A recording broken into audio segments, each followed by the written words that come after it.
Mr. Muniyappa sir, a chief manager of Statecraft Academy, retired IAS officer, 1984 batch.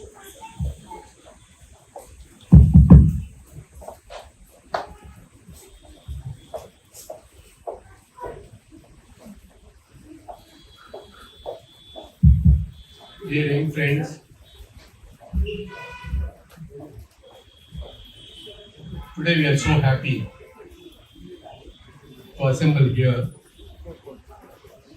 especially to honor all the civil servants who have been successful in the last UPSC exams. I'm equally happy, especially the Statecraft Academy. Even though they started just few years back, they have done such a wonderful achievement in mentoring all the civil service aspirants for the last few years. If we take about 6 to 7 good institutes in Bangalore who really guide and mentor all the civil service aspirants, the Statecraft Academy is one. So I really congratulate all those who are connected with this Statecraft Academy to reach this height through which several of you have already been made such a wonderful success. The one thing I would like to tell you at this juncture is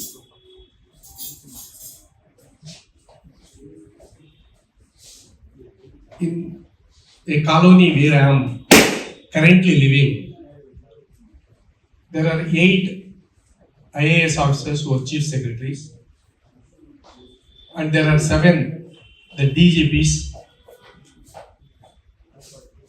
who are in IPS, and about 7 to 8 Indian Forest Service, those who are principal chief conservator of forest. Why I gave this example is, out of 45 officers who are living in this colony, so they could reach to the topmost level. Now, if we take the officers who have cleared this UPSC exams and who are going to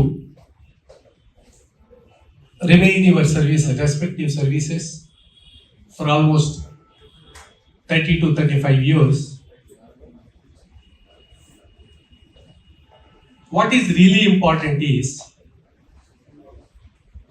while really appreciating your success in the examination, who are going to occupy almost 3 to 3.5 decades in whichever the services that you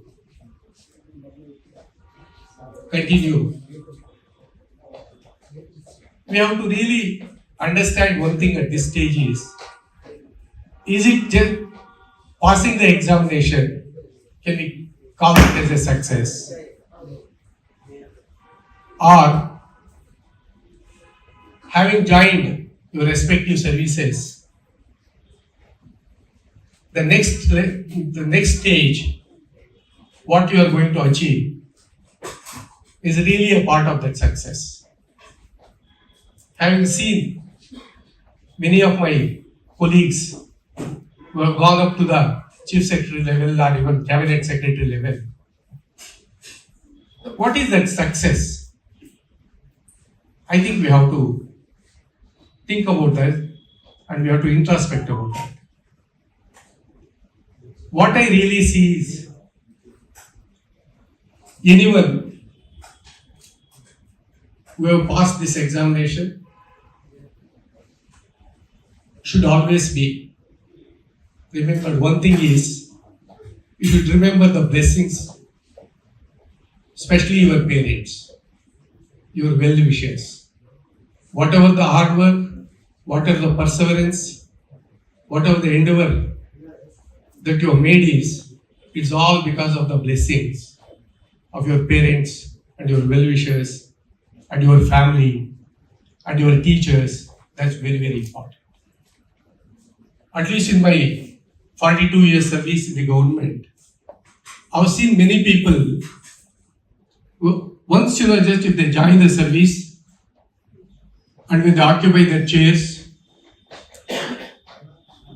many people, I've seen many people forgetting their real well-wishers actually. So what is really important is, I call upon each one of you, you should show your gratitude to your parents and well-wishers. It's very, very important. Unless you have the blessings of these people, at least I consider mere passing the exam and occupying the chair is not really a success. Because each one of us, when we join the service, we should always show the minimum gratitude to all the people who have really helped us to reach this particular stage. The second thing, just what I have really seen among the civil servants, many people, the moment they occupy the chair, occupy a position, they have to remember they should not have the arrogance of power and the ego. Because many of the officers we have seen, by the time or before you occupy those seats, you will be so simple, free from ego and arrogance. But the moment just when you go there and when you occupy, many people they change actually. Because it's not enough just if you go and occupy the chair, but you should be remembered actually. Because who should remember us? The very, very important one is each one of us, especially just those who are successful in this exam, they should really remember one thing is, we have joined the respective services and we will be continuing as a public servants. Whatever the position you have, even if you become a cabinet secretary or their respective department, whichever the highest position if you occupy, still just you will always be called as a public servant. You will never be called as a public master. Because whatever the money as a salary you are getting, so you are getting your salary as a public servant. In the Constitution, in the preamble, it's very clearly said that we the people of India, because the Constitution, who is sovereign as per the Constitution is the public. The civil servants are there because they are called as a civil servants or a public servants. The public servant or a civil servant, the main job is to serve the public. But actually what's really happening, many people who come from hundreds of miles or thousands of miles to come and just meet you, the minimum courtesy, the minimum respect, they will not have for the public. The moment you join the service and occupy the position, you will forget that just you are a public servant. You think just you are their master. Many people they treat the general public as even slaves. The same British mentality, even though 75 years is already elapsed after accepting our constitution, but many people, the civil servants, they think just they are a demigods. I think this approach everybody should just change. They should remember that we are there to do a public service, because ultimately the salary that we are getting every month is from the public exchequer. It is a taxpayer's money. But the way many officers they behave, they conduct, of late the people are media, so they are talking just too bad about the entire these officers. So at least you have to introspect that. You should understand the roles to be performed. That's very, very important. And the other thing, just what I have noticed,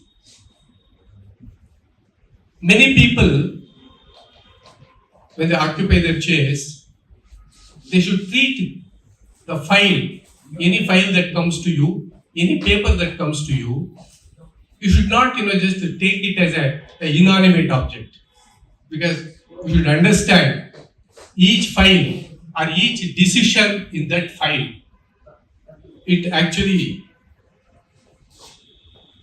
it decides the lives of the people. It decides the destiny of the people. One right decision if you take, sometimes it will have a direct impact on the lakhs of people or even crores of the people. So which means any file that a bureaucrat or a civil servant when he gets it, you should understand it has got a life in that. But many people, they don't understand this. Many people, they think, so they have joined this service only to enjoy, or to enjoy the power, especially power. Very interestingly, I think our Retd is a very senior officer, still just is in service. I think he will concur with the views. Many people, they don't treat these files, they have got a life. It will have the destiny of many people. So unless we really understand the concept of what we call a humanity, because we should see the human face in it. Because the end of the day, how many years you serve is not important. How much money you have made is not important. How much power you have enjoyed is not important. Because many people, they simply think that enjoying the power, nobody can really enjoy the power. Only if you misuse the power, then only many people, they think just we are enjoying the power. You should understand the truth behind that. Because once if you remember, because no post is permanent. Because in civil service, what I have seen, in the span of about 30-31 years, I was transferred almost 26 times. It is not how many days or how many months or how many years we can sit. Because especially in the present circumstances, no civil servant, he can confidently say that, sir, I can sit in this chair for about 1 year, or 2 years, or 3 years. Because in a matter of just 1 day, you could be shifted. It is like a life, because no one can have just that expiry date. Only just we know the date of birth. Because none of us could have the date of expiry. So when we will die. So in the civil service also, of late, especially at least during my time, because I joined in 1984, it's almost about 40 years back. But today, the circumstances are changing, situations are changing, the whole political environs are changing. The type of administration, a lot of the changes are there, because you are the one who are joining just in 24. I think just 2050, even 2050, you have to remain in the administration, because it's, changing, the transformation is very fast. Many of you who want to be an influencers, you want to be transformers of the society. So with all the idealism, even if you join, many times such a situation may not be really available, because the things are just change for good or bad, I don't know, but the things are really changing. Now, under these circumstances, I think every civil servant who joins this services, different services and all, you should really understand, because my chair is not permanent. My chair is not permanent. I will be here, just forever. So that's why each one of you should treat university every day is an expiry date. And what you could really do is, as I told you, you have to really learn to respect the citizens of this society who are actually sovereign actually. And you should treat those people with respect. They are the one who can remember. Because whichever the post you occupy, when you go there, at least you have to remember. Yes, whether it's a 1 day, a month, or whatever the period is not important. So whatever the period that I occupy in that particular post, how much I can really serve the people. And please understand that things are changing so fast, especially if you remember the Constitution. The architects of the Constitution, they said that